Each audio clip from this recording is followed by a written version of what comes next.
While I was here in traffic waiting for my son, I thought I would show y'all this restaurant. It used to be my favorite restaurant. When I first got tinnitus, we came to celebrate a birthday. Everything was so beautiful. The oriental tablecloth. I'd go in there with my camera, but I'd probably freak them.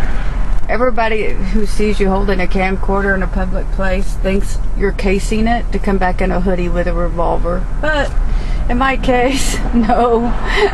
And if you saw my face and saw my whole self, you would know that, hey, this is not the type of person that could pull that off with any amount of courage.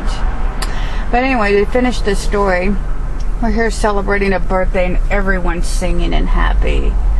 And instead of sound being my friend in here, I remember it jacked up my auditory system with something called hypercusis, which is oversensitivity to sounds.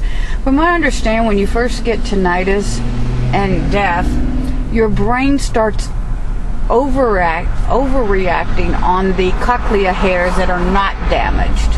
And so in certain frequencies, you get 3 times the volume, whereas you've lost other frequencies. Some people never adjust. They stay with hypercusis. But you can imagine how happy we were all in there. They bring the cake. It has candles. I think my daughter was turning 16. And I leave. And I come sit in the car and I roll up the window like this. And I just sit. The car, of course, was off. So it was in silence. And they were all in there eating the cake. They were drinking. And I kept coming back every 5 minutes. And I said I wasn't feeling well. And I was going to the bathroom. And I had lied to them. I was coming back into the car to try to rejack my auditory system into accepting being in there. They play oriental music. There's a lot of voices. And you got these men who come to your table with the knives, throwing them up in the air, going, oh, yeah, whoa, yeah, baby.